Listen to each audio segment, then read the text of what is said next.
Hello friend, कैसे हैं आप? उम्मीद है कि आप सब अच्छे हैं, आप लोग की तैयारी अच्छी। चलिए ठीक है दोस्तों, आज हम बीपीएससी सेट नंबर टीचर का 2 आप लोग साथ डिस्कस करने वाले हैं, जिसमें हम 70 क्वेश्चन आप लोग साथ डिस्कस करेंगे। आप लोग को पता है ये कॉमन पेपर है, ठीक है।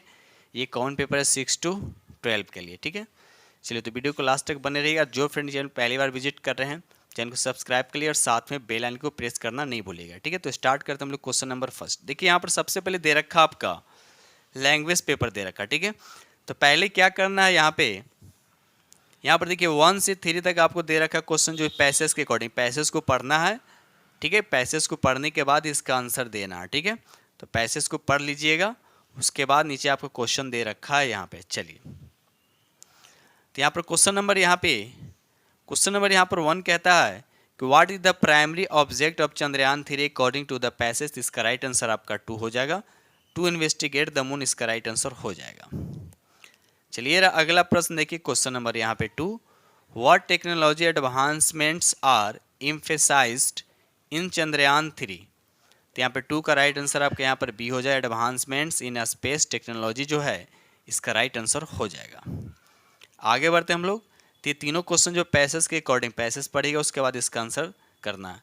What components will Chandrayaan 3 deploy for lunar exploration. तो बताइए इसका राइट आंसर क्या होगा। तो यहाँ भी राइट आंसर आपका बी हो जाएगा, लैंडर और रोवर जो इसका राइट आंसर हो जाएगा। आगे बढ़ते हम लोग अगले प्रश्न की तरफ। दोस्त वीडियो को लाइक जरूर कर लीजिएगा, आप लोग शेयर नहीं करते हैं, शेयर जरूर कीजिएगा अपने दोस्तों में, ठीक है। चलिए क्वेश्चन नंबर यहाँ पे 4 कहता है what is the relationship between a mother's son and father's daughter. तो यहाँ पर राइट आंसर आपका 4 का राइट आंसर आपका ई हो जाए, उपयुक्त में से कौन यानी नन ऑफ दीज इसका राइट आंसर हो जाएगा। चलिए यहाँ पर आपका एंटोनिम्स बताना है, एंटोनिम लिखा हुआ यहाँ पर अनयूजुअल एक वर्ड दे रखा है, ठीक है। इसका आपका एंटोनिम्स बताने हैं, तो यहाँ पर राइट आंसर आपका क्या हो जाएगा, बी वन या स्ट्रेन जो इसका राइट आंसर हो जाएगा। आगे बढ़ते हम लोग। ये रहा क्वेश्चन नंबर आपका 6, the only child of grand father is. तो 6 का राइट आंसर आपका क्या होगा, तो 6 का राइट आंसर आपका यहाँ पर यानी फादर जो इसका राइट आंसर हो जाएगा। क्वेश्चन नंबर यहाँ पर 7 कहता है which is not stationary items, कौन नहीं है। तो बुक स्टेशनरी है, नोट पैड स्टेशनरी है, लेकिन बाईसाइकिल जो है स्टेशनरी नहीं है। तो राइट आंसर आपका बी हो जाएगा, ठीक है। यहाँ पर वर्ड में सब्स्टिट्यूशन से क्वेश्चन दे रखा है, ये एक सेंटेंस दे रखा है, अब इसका बताना है। A remark that express approval of admiration. तो इसका राइट आंसर आपका हो जाएगा कंप्लीमेंट, इसका राइट आंसर हो जाएगा, जिसको बोलते हैं अभिनंदन या शुभ कामना, इसको बोला जाता है। आगे बढ़ते हम लोग अगले प्रश्न की तरफ।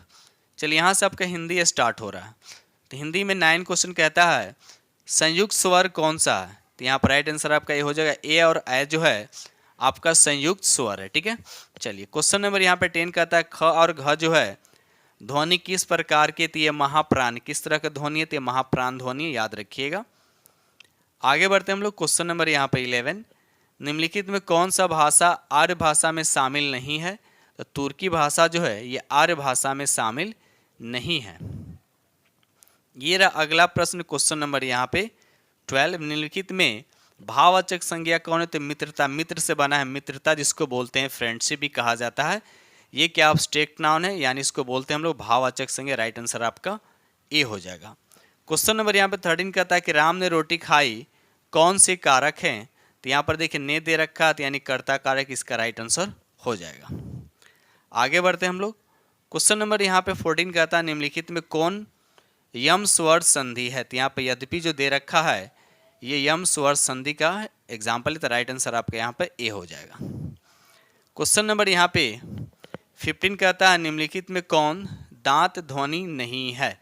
तो यहाँ पर राइट आंसर आपका सी हो जाएगा, यानी क ख जो है दांत ध्वनि नहीं है, ठीक है। चलिए आगे बढ़ते हम लोग। ये रहा अगला प्रश्न क्वेश्चन नंबर यहाँ पर 16, निम्नलिखित में कौन व्यक्तिवाचक संज्ञा का यानी प्रोपर नाउन है। तो यहाँ पर श्याम किसी का नाम है, तो इसलिए क्या हो गया आपका प्रोपर नाउन संज्ञा, यानी प्रोपर नाउन हो गया, यानी व्यक्तिवाचक संज्ञा, ठीक है। चलिए आगे बढ़ते हम लोग।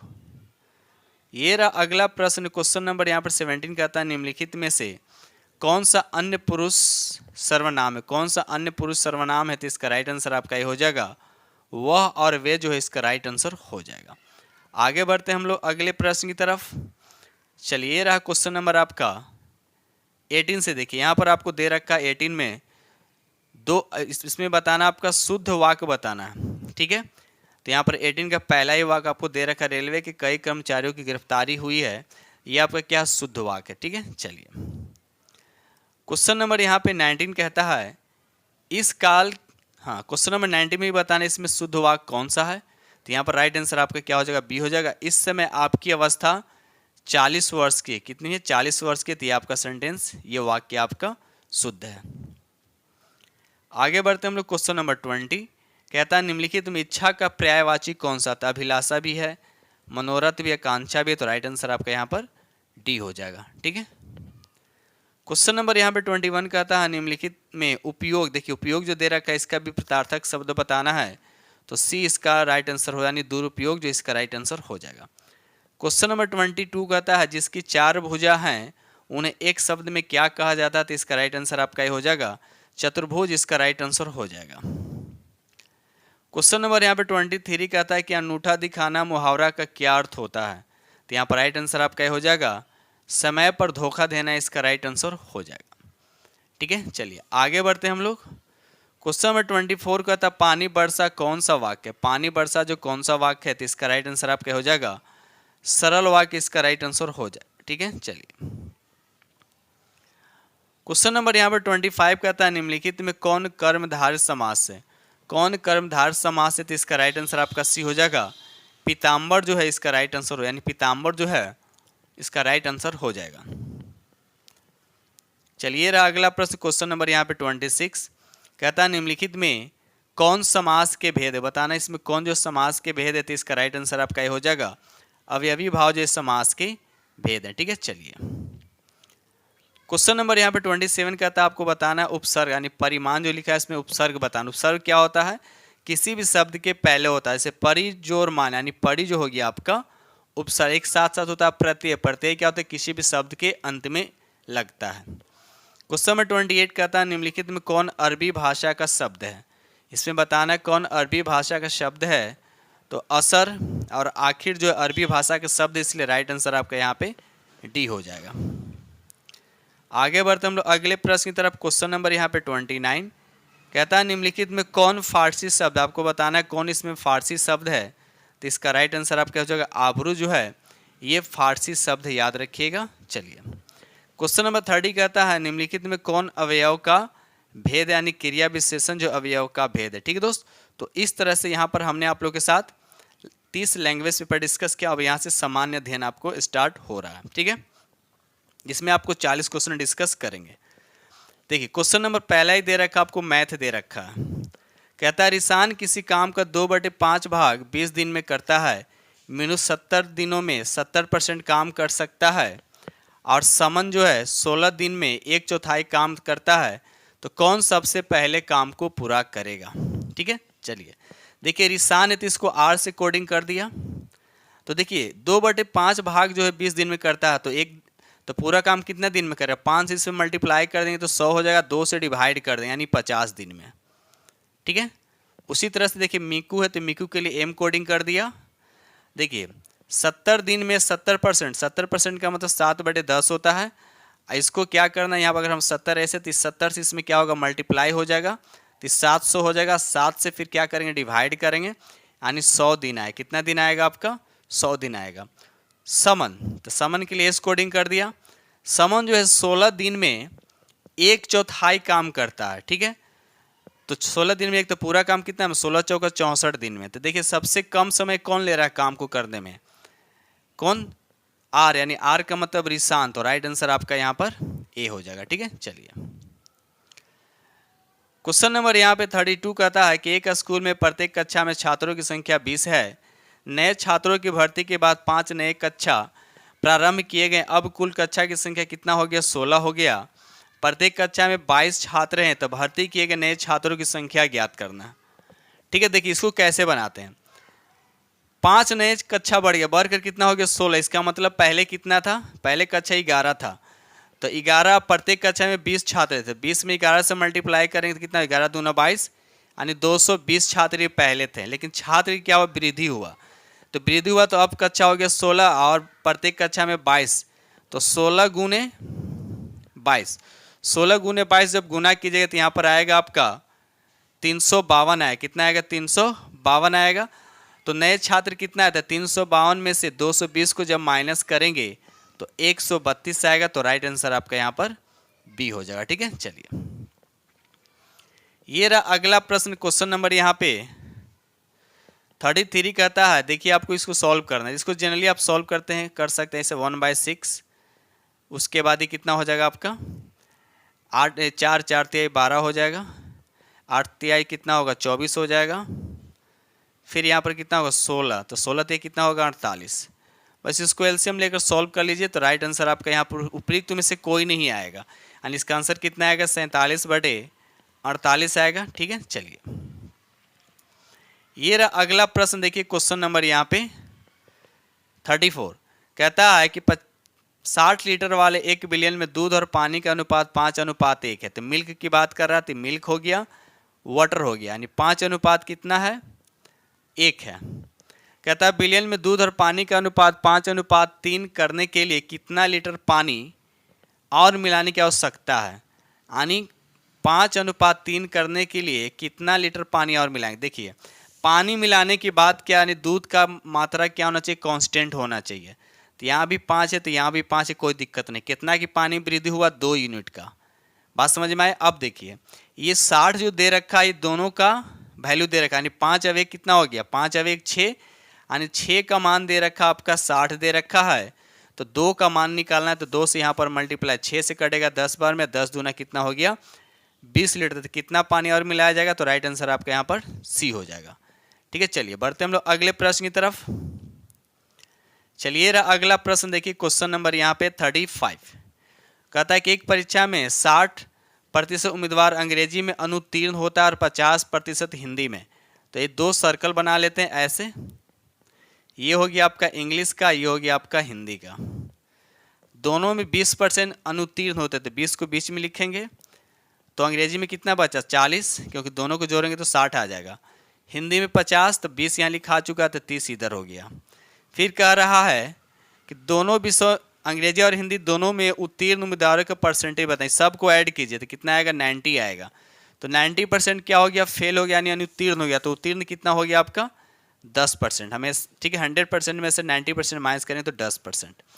यहाँ पर राइट आंसर आपका ए हो जाएगा। ठीक है, चलिए क्वेश्चन नंबर यहाँ पे 36 कहता है किसी परीक्षा में अविनाश और विशाल प्राप्त अंकों का अंतर 450 है। अविनाश का प्राप्त अंक का 10%, विशाल के प्राप्त अंकों के 20% के बराबर। तो अविनाश का मतलब ये हो गया, अगुने 10% का मतलब यहाँ 10% ऐसे लिखेंगे। विशाल लिखेंगे तो वी हो गया, गुने कितना 20%, 20% का मतलब ऐसे लिखेंगे। तो परसेंटेज से परसेंटेज कट गया, 0 से 0 कट गया। वैल्यू हमेशा जब इस तरह से रहता था उल्टा लिया जाता। तो अविनाश और विशाल, तो अविनाश का वैल्यू कितना होगा 2 और विनाश हो जाएगा 1। तो अविनाश हो जाएगा 2 और विनाश हो गया आपका 1, दोनों का रेशियो निकल गया 2:1। इसको हम लिख लेते हैं अविनाश और विशाल, तो ये हो गया 2:1। उसके बाद कहता है कि दोनों के प्राप्त अंक ज्ञात करें। तो अब देखिए यहाँ पर कि अविनाश जो है विशाल का डबल है, तो आंसर जब भी होगा तो एक दूसरे का डबल होगा।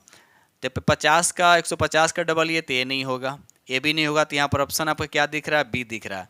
450 का डबल कितना होता है 900। ऐसे इसका यूज़ करके कर सकते हैं 90 के जी, फिर भी आपका यहाँ पर मैथ सॉल्व हो चुका है। तो राइट आंसर आपका यहाँ पर भी, क्योंकि डबल दिखना है। ठीक है ना, चलिए आगे बढ़ते हम लोग अगले प्रश्न की तरफ। क्वेश्चन नंबर यहाँ पे 37 कहता है कि एक नल अकेले किसी खेत को 30 घंटे में सिंचाई कर सकता है, परंतु खेत में चूहा के बिल होने के कारण 15 घंटा ज़्यादा समय लगता है। तो चूहे के बिल के कारण कितने घंटे में 1/3 खेत की सिंचाई हो जाएगी। पहले क्या कि इसको सॉल्व करना है। तो वन कि देखिए क्या करना है यहाँ पर, पहले 30 घंटा में, लेकिन अब 15 घंटा और ज़्यादा यानी 45।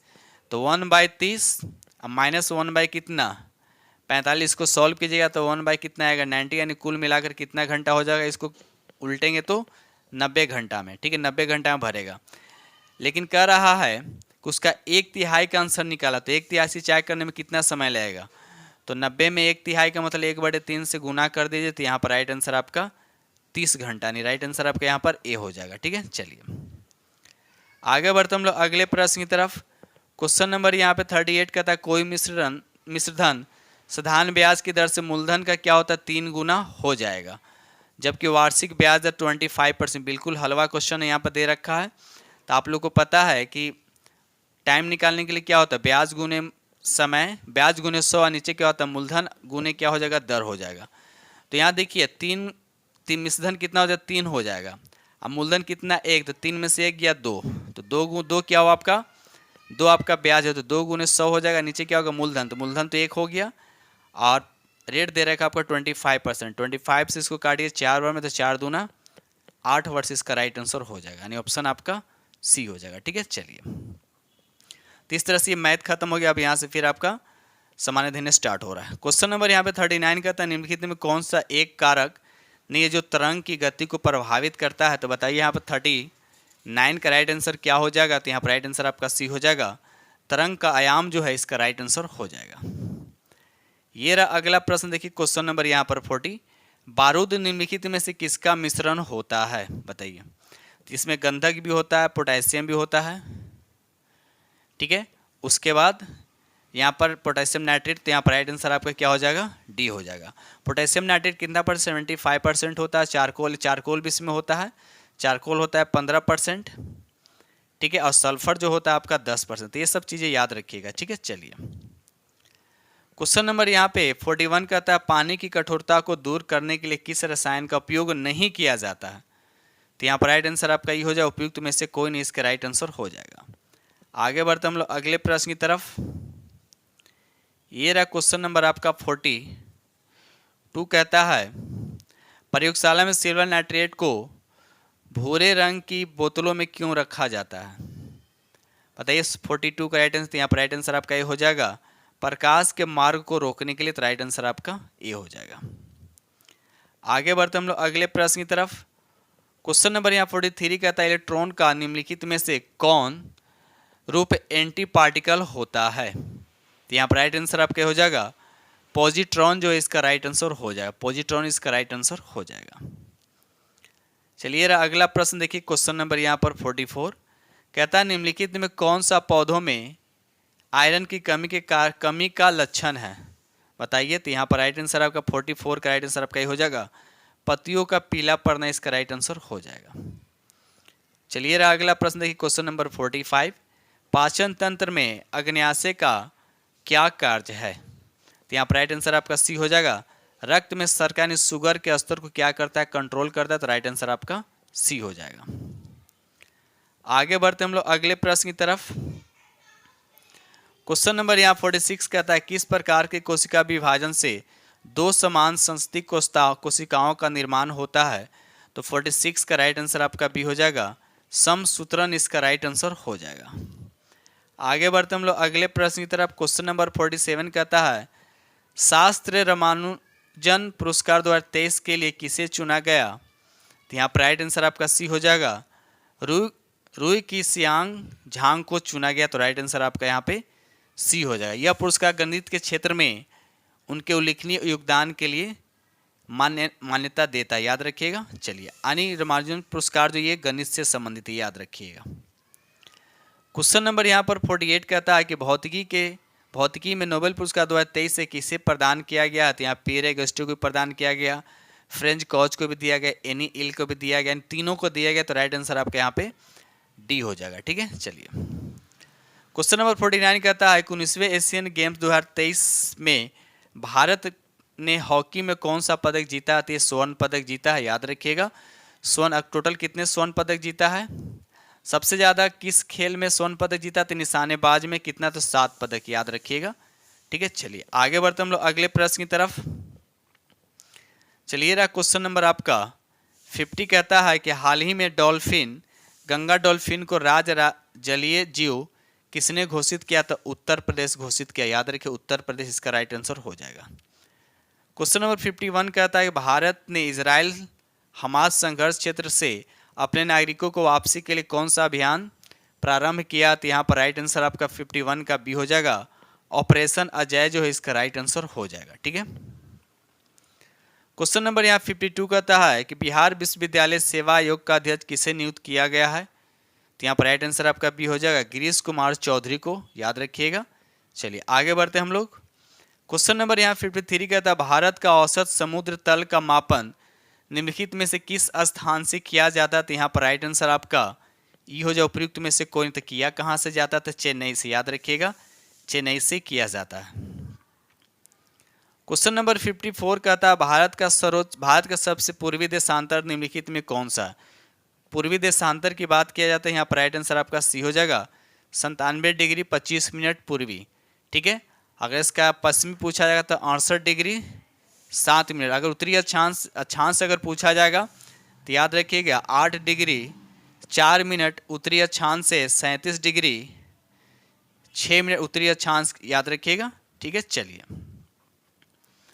क्वेश्चन नंबर 55 कहता है निम्नलिखित में दिन रात किस अक्षांश पर बराबर होती है? तो याद रहे भूमध्य रेखा पे क्या होता है? बराबर होता है। तो राइट आंसर आपका यहाँ पर ए हो जाए। भूमध्य रेखा का अक्षांश कितना होता है? 0 डिग्री होता है। ठीक है, चलिए क्वेश्चन नंबर यहाँ 56 कहता है भारत में प्री कैब्रियन महाकल्प की चट्टानों को दहा निम्न में से कौन सा है? तो यहाँ पर राइट आंसर आपका डी हो जाएगा। कुडप्पा समूह, छोटा नागपुर और धारवानी तीनों हो जाए तो राइट आंसर आपका डी हो जाएगा। ठीक है, चलिए दोस्त वीडियो को लाइक कीजिएगा। जो फ्रेंड चैनल पे पहली बार विजिट कर रहे हैं तो चैनल को सब्सक्राइब कर लीजिएगा और साथ में बेल आइकन प्रेस करना नहीं भूलिएगा। क्वेश्चन नंबर यहाँ पर 57 का था विष्णु प्रयाग के निकट अलकनंदा कौन सी धाराएं आपस में मिलती है? तो यहाँ पर देखिए पहला और तीसरा यानी धौली गंगा और विष्णु गंगा इसका राइट आंसर हो जाएगा, यानी पहला और तीसरा। तो राइट आंसर आपका यहाँ पर बी हो जाएगा। ठीक है, चलिए आगे बढ़ते हम लोग अगले प्रश्न की तरफ। क्वेश्चन नंबर यहाँ 58 कहता है कि निम्नलिखित दिए गए कथनों में से गलत कथन का चयन करें। इसमें गलत कथन कौन सा है? तो यहाँ पर राइट आंसर आपका बी हो जाएगा। पालगोडा पर्वत जो केरल राज्य में, ये गलत है, केरल में नहीं है। पालगोडा पर्वत केरल में, बल्कि ये आंध्र प्रदेश में। कहाँ है? ये आंध्र प्रदेश में। याद, बाकी सभी पालमी पर्वत तमिलनाडु में है। नीलगिरी पहाड़ी कहाँ है? तमिलनाडु और केरल में स्थित भी है, लेकिन बी आपका गलत है। आगे बढ़ते हम लोग अगले प्रश्न की तरफ।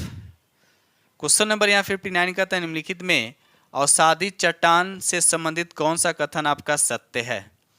बताइए 59 का राइट आंसर। तो यहाँ पर राइट आंसर आपका डी हो जाए। उपयुक्त में से सभी। अवसादी चट्टान परतदार होती है, भी सही है। इसमें जीवाश्म और खनिज तेल पाए जाते हैं, भी सही है। बलुआ पत्थर नामक अवसाद पत्थर का उपयोग लाल किला को बनाने में कहते हैं, भी सही। तो राइट आंसर आपका यहाँ पे 59 का डी हो जाएगा। क्वेश्चन नंबर यहाँ पर 60 कहता है महासागरों पर जल का औसतन वार्षिक तापमान निम्न में से कितना होता है? तो याद रखिएगा 17.2 डिग्री। याद है 17.2 डिग्री इसका राइट आंसर हो जाएगा। अगर आपसे पूछेगा कि उत्तरी गोलार्ध का औसत वार्षिक तापमान कितना होता है? तो 19 डिग्री होता है। अगर दक्षिणी गोलार्ध का औसत वार्षिक तापमान पूछेगा तो 16 डिग्री होता है। ठीक है, चलिए आगे बढ़ते हैं हम लोग। क्वेश्चन नंबर 61 का था द इंडियन मेट्रोपोलिस पुस्तक के लेखक कौन है? तो यहाँ पर राइट आंसर आपका बी हो जाएगा। फिरोज गांधी जो है इसका राइट आंसर हो जाएगा। आगे बढ़ते हम लोग अगले प्रश्न की तरफ। क्वेश्चन नंबर यहाँ पर 62 कैगा परमाणु विद्युत गृह की स्थापना कब की गई है? कैगा की बात किया जा रहा है, तो बताइए इसका राइट आंसर क्या होता है? राइट आंसर सी हो जाएगा, यानी 2000 में। याद रखिएगा 2000 में। ठीक है, अगर नरौरा की अगर बात करें तो इसकी स्थापना 1991 में आई है। कहाँ? यूपी में। काकड़ापाड़ा की अगर बात है तो 1993 में इसकी स्थापना हुआ। काकड़ापाड़ा जो कहाँ है? ये गुजरात में है। ये भी कैगा एक होता है, कैगा। तो ये कहाँ है? कैगा की कर्नाटक में। कहाँ है? कर्नाटक में। याद रखिए कुंडनकुलम कहाँ है? कुंडनकुलम एक होता है, उसको कमेंट सेक्शन में लिख कर जरूर बताइए। कुंडनकुलम परमाणु गृह केंद्र कहाँ है? इसकी स्थापना से हुआ था 2013 में। तो आप लोग कमेंट सेक्शन में बताइएगा कुंडनकुलम परमाणु गृह जो है ये कहाँ है। ठीक है, चलिए क्वेश्चन नंबर यहाँ पर 63 कहता है भारत में पहली पंचवर्षीय योजना का आधार क्या है? तो इसका राइट आंसर आपका हो जाएगा हेरोड डोमर मॉडल पे आधारित है, यानी प्रथम पंचवर्षीय योजना जिसका समय था 1951 से 1956।